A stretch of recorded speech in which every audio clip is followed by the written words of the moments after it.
یروشلم دنیا کے قدیم ترین شہروں میں سے ایک ہے جو مسلمان، یہودی اور عیسائی تینوں کے نزدیک اہمیت کا حامل ہے۔ یہودیوں کو یقین ہے کہ یروشلم ہی وہ بستی ہے جہاں ان کے مسیح کی آمد ہوگی، جس کے بعد ان کے سنہرے دور کا آغاز ہوگا، اور یروشلم سے ہی مسیح پوری دنیا پر راج کرے گا۔ یہ عقیدہ عیسائیوں سے بالکل مختلف ہے۔ عیسائیوں کے نزدیک حضرت عیسیٰ علیہ السلام جب اتارے جائیں گے تو یروشلم ہی وہ جگہ ہوگی جہاں سے عیسائیوں کے تمام عقائد یعنی تثلیث اور صلیب کی تصدیق کریں گے۔ مسلمانوں کا ایمان یہ ہے کہ یروشلم کا مقدر لکھا جا چکا، یہ وہی بستی ہے جہاں اسلام کے سچے ہونے کو ثابت کیا جائے گا۔ یہ تینوں مذاہب حضرت ابراہیم علیہ السلام یعنی دین ابراہیمی سے وابستگی کے باوجود شدید اختلاف بھی رکھتے ہیں، تو یقیناً ان میں سے سچا تو ایک ہی ہوگا۔ یروشلم کو دنیا کے قدیم ترین شہروں میں شمار ہوتا ہے، جو کہ اپنی 4000 سالہ تاریخ میں کم سے کم 2 بار مکمل طور پہ تباہ و برباد ہوا۔ کئی جگہ اس شہر کو 6 سے 7000 سال پرانا بھی کہا گیا ہے۔ یروشلم پہ تاریخ میں 92 حملے اور 64 الگ الگ قوموں کا قبضہ بیان ہوتا ہے۔ یہ میڈیٹرین سی اور ڈیڈ سی کے درمیان جبل یہودا پہ واقع ہے۔ یہودیوں کے لیے یہ گزرے 3000 سال، عیسائیوں کے لیے 2000 اور مسلمانوں کے لیے 1400 سال سے مقدس اور اہم ترین ہے۔ آج کی تاریخ میں 8 لاکھ آبادی پہ مشتمل یہ شہر، جس میں 64% یہودی، 32% مسلمان اور 2% عیسائی رہتے ہیں۔ یروشلم کی تاریخ کو سمجھنے کے لیے ہمیں حضرت ابراہیم علیہ السلام کے بارے میں جاننا بہت ضروری ہے، تاکہ ماضی کے جھروکوں سے حال اور مستقبل کو سمجھنے میں آسانی ہو جائے۔ حضرت ابراہیم علیہ السلام کو ابو الانبیاء یعنی تمام نبیوں کے باپ ہونے کا لقب بھی حاصل ہے، کیونکہ ان کے بعد آنے والے تمام نبی، تمام پیغمبر انہی کے نسل سے تھے۔ تبھی ہم ان پہ اور ان کے بعد آنے والے تمام انبیاء پہ یعنی ابراہیم علیہ السلام اور آل ابراہیم علیہ السلام پہ درود و سلام بھیجتے ہیں۔ نمرود کی آگ سے محفوظ ہو جانے کے بعد حضرت ابراہیم علیہ السلام اپنے بھتیجے حضرت لوط علیہ السلام کے ساتھ اللہ کے حکم کے مطابق ارض مقدس یعنی یروشلم ہجرت کر گئے۔ اللہ رب العزت نے تمام دنیا میں زمین کے اس ٹکڑے کو ارض مقدس کا نام دیا اور یہ طے کر دیا کہ حضرت ابراہیم علیہ السلام کا دین یہی رہے گا۔ گویا اللہ تعالیٰ نے جب یہ طے کر دیا تو یقیناً وقت آخر میں ادھر دیگر مذاہب موجود نہیں ہوں گے۔ معبد کی تعمیر اس شہر میں پہلی بار حضرت یعقوب علیہ السلام کے بیٹے حضرت داؤد علیہ السلام کے دور میں شروع ہوئی، جن کا نام مبارک قرآن کریم میں 16 مرتبہ آیا ہے۔ حضرت داؤد علیہ السلام وہ پہلے پیغمبر ہیں جنہیں بنی اسرائیل پہ بادشاہت بھی عطا ہوئی۔ حضرت آدم علیہ السلام کے علاوہ آپ وہ واحد پیغمبر ہیں جنہیں قرآن میں خلیفہ کے نام سے پکارا گیا۔ جب آپ کو بادشاہت عطا کی گئی، اس دور میں بنی اسرائیل کے پاس تابوت سکینہ بھی ہوا کرتا تھا۔ قصاص الانبیاء کے مطابق تابوت سکینہ میں توریت کا اصل نسخہ پتھر کی 2 تختیاں جو حضرت موسیٰ علیہ السلام کو کوہ سینا پہ دی گئی تھی، حضرت موسیٰ علیہ السلام اور حضرت ہارون علیہ السلام کا عصا اور برہن، اور ایک برتن تھا جس میں من و سلوہ محفوظ تھا، تاکہ آنے والی تمام نسلیں اللہ کے اس احسان کو یاد رکھیں جو ان پہ صحرا میں بھٹکتے وقت فرمایا گیا۔ بنی اسرائیل کے نزدیک تابوت سکینہ کا بہت احترام تھا، یہ صندوق سے برکت اور فضائل حاصل کیا کرتے۔ جب ان پہ کوئی آسمانی آفت آن پڑتی تو اس صندوق کو سامنے رکھ کے اللہ کے حضور دعا کرتے تو آسمانی آفتیں ٹل جاتی۔ جنگ کے دوران یہ قوم صندوق کو آگے لے کے چلتی، جس سے ان کے حوصلے اور بلند ہو جاتے اور دشمن پہ غلبہ حاصل کر لیتے۔ بنی اسرائیل بہت عجیب قوم تھی، ایک طرف تابوت سکینہ کا اس قدر احترام اور دوسری طرف یہی قوم اللہ کی نافرمانی اور سرکشی سے باز نہ آتی۔ بنی اسرائیل بہت ضدی، ظالم اور لالچی تھے۔ یہ علماء اور انبیاء کی روک ٹوک پہ انہیں قتل کر دیا کرتے ہیں۔ سرکشی جب بڑھ گئی تو اللہ نے ان پہ عذاب کی صورت میں قوم عمالقہ کو مقرر کر دیا۔ عمالقہ کے بادشاہ جالوت نے بنی اسرائیل پہ حملہ کیا، ان کی بستی اجاڑ دی، شہر جلا دیے، قتل و غارت کی اور تابوت سکینہ اپنے ساتھ لے گئے۔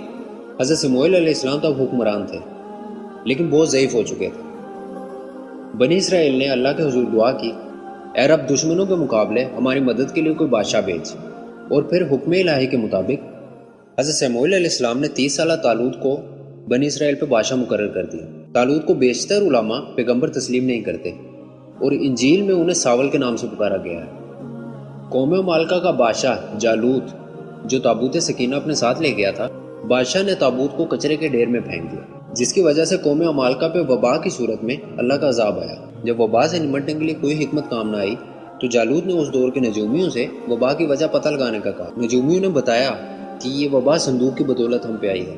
قوم عمالقہ تابوت سکینہ کسی طور بنی اسرائیل کو واپس نہیں دینا چاہتی، انہوں نے صندوق کو دوسرے شہر بھیج دیا اور اس طرح اس قوم کے 5 شہر وبا کی وجہ سے تباہ ہوئے۔ بالآخر انہوں نے تابوت کو واپس کرنے کا فیصلہ کیا۔ دوسری جانب بنی اسرائیل نے طالوت کو بادشاہ ماننے سے انکار کر دیا۔ بالآخر بنی اسرائیل نے یہ مطالبہ کیا کہ طالوت کی بدولت اگر تو ہمیں تابوت سکینہ مل جائے تو ہم اسے بادشاہ تسلیم کر لیں گے۔ جب قوم عمالقہ کے 5 شہر وبا کی وجہ سے تباہ ہو گئے تو انہوں نے تابوت سکینہ کو واپس کرنے کا فیصلہ کر لیا اور صندوق کو بیل گاڑی پہ رکھ دیا گیا اور وہ حکم الہی کے مطابق بنی اسرائیل تک پہنچ گیا۔ طالوت کی بادشاہت کی نشانی کے طور پہ حکم الہی سے تابوت سکینہ بنی اسرائیل کو مل گیا اور یوں بنی اسرائیل پہ ایک بار پھر اللہ کی رحمتیں برسنے لگی۔ حضرت داؤد علیہ السلام نے ایک کم سن نوجوان کے طور پہ طالوت کے لشکر میں شمولیت اختیار کر لی۔ جب دشمن فلسطینیوں کا ایک بہت بڑا پہلوان اسرائیلیوں کو مقابلے کی دعوت دے رہا تھا اور پورے لشکر میں سے ایک شخص بھی اس پہلوان کا مقابلہ کرنے پر راضی نہ تھا، اس مرحلے داؤد علیہ السلام اس کے سامنے اترے اور آپ نے اس پہلوان کو قتل کر ڈالا۔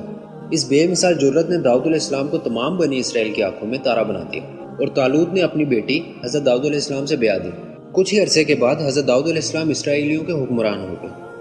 اللہ نے حضرت داؤد علیہ السلام کو نبوت سے بھی سرفراز کیا اور پھر بادشاہت بھی عطا کی، اور آپ نے یروشلم شہر کی بنیاد بھی رکھی، اور آپ نے یروشلم میں ایک عظیم و شان معبد کی تعمیر بھی شروع کی تاکہ وہاں تابوت سکینہ کو محفوظ کیا جا سکے۔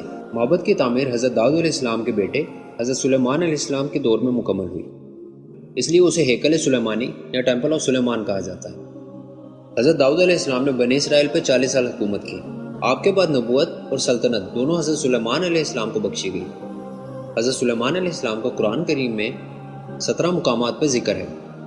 آپ کی سلطنت کے بارے قرآن کریم کی یہ آیت: اے میرے پروردگار، مجھے بخش دے اور مجھے ایسی بادشاہی عطا فرما جو میرے سوا کسی کے لائق نہ ہو، بے شک تو عطا کرنے والا ہے۔ اللہ نے آپ کی یہ دعا قبول کرتے ہوئے آپ کو ہوا، چرند، پرند، انسانوں اور جنوں پہ بھی حکومت عطا کی۔ اسرائیلی روایت کے مطابق ہیکل سلیمانی کی تعمیر کو 7 سال لگے، اور انہی کی روایات کے مطابق ہیکل سلیمانی 410 سال تک اپنی جگہ پہ موجود رہا۔ ہیکل میں تابوت سکینہ کو محفوظ کر دیا گیا۔ حضرت سلیمان علیہ السلام کے بعد بنی اسرائیل آپس میں لڑ پڑے اور نتیجتاً 2 ریاستیں یعنی شمالی فلسطین میں سلطنت اسرائیل اور جنوبی فلسطین میں سلطنت یہود قائم ہو گئی۔ دونوں سلطنتوں میں خون ریزی ہوئی اور نتیجتاً 7ویں صدی قبل مسیح میں ہاشمی فاتحین نے سلطنت اسرائیل کا خاتمہ کر دیا۔ اس دوران اللہ کی جانب سے بنی اسرائیل پہ پیغمبر بھیجے جاتے رہے، لیکن بنی اسرائیل دن رات اللہ کی نافرمانیوں میں مشغول رہتے، اور اگر انہیں اللہ کے پیغمبر یا کوئی نیک بندہ منع کرتا تو یہ اسے اجتماعی طور پہ قتل کر دیتے۔ ان کے مظالم بہت بڑھ چکے تھے۔ انہوں نے حضرت زکریا، حضرت یحییٰ اور اللہ کی طرف سے بھیجے بہت سے پیغمبروں کو قتل کر دیا۔ اللہ نے اس قوم پہ جب حضرت عیسیٰ علیہ السلام کو نبی بنا کے بھیجا تو بنی اسرائیل نے آپ کو بھی جھٹلایا، اور بنی اسرائیل نے آپ پہ اور آپ کی والدہ حضرت مریم علیہ السلام پہ نازیبہ الزام لگائے، یہاں تک کہ بنی اسرائیل نے اجتماعی طور پہ حضرت عیسیٰ علیہ السلام کو صلیب پہ بھی چڑھانا چاہا، لیکن وہ حکم الہی کے مطابق آسمان میں اٹھا لیے گئے۔ آج تک یہودیوں کے مطابق وہ حضرت عیسیٰ علیہ السلام کو صلیب پہ چڑھا چکے ہیں۔ آج بھی یہودیوں کا یہ ماننا ہے کہ انہوں نے حضرت عیسیٰ علیہ السلام کو صلیب پہ چڑھا دیا تھا۔ ان پہ ایک مرتبہ پھر اللہ کا عذاب آیا۔ کچھ ہی عرصے کے بعد یعنی 587 قبل مسیح میں بابل کے بادشاہ بخت نصر نے سلطنت یہود پہ حملہ کیا۔ اس حملے میں کئیوں کو غلام بنا لیا گیا، کئی یہودیوں کو ملک بدر کر دیا گیا، اور ہیکل سلیمانی کو اس طرح پیوندے خاک کیا گیا کہ اس کی ایک دیوار تک اپنی جگہ پہ موجود نہ رہی، اور تابوت سکینہ کو اپنے ہمراہ لے کے چلا۔ وہ دن اور آج کا دن، اس کے بعد تابوت سکینہ کا کچھ پتہ نہ چل سکا۔ ٹھیک 70 سال کے بعد ایرانی بادشاہ سائرس اعظم نے دوبارہ یروشلم کو تعمیر کیا، اور اس نے یہودیوں کو واپس آنے کی جگہ دی۔ یہودیوں نے دوسری مرتبہ ہیکل سلیمانی کی تعمیر شروع کر دی، اور اس بار ہیکل 430 سال تک اپنی جگہ پہ قائم رہ سکا۔ لیکن اس دوران بنی اسرائیل نے تابوت سکینہ کو بہت ڈھونڈا، وہ انہیں نہ مل سکا۔ دوسری بار ہیکل سلیمانی رومن امپائرز کے ہاتھوں تباہ ہوا، اور تاریخ میں بیان ہوتا ہے تقریباً 1.5 لاکھ یہودیوں کو اس حملے میں قتل کر دیا گیا، کئی کو خونخوار جانوروں کے آگے ڈال دیا گیا۔ دوسرے ہیکل کی مکمل تباہی کے بعد جب یروشلم میں عیسائی حکمران ہرقل کی حکومت قائم ہوئی، یہ وہ دور ہے جب رسول اللہ صلی اللہ علیہ وسلم کی عرب میں ولادت ہوئی۔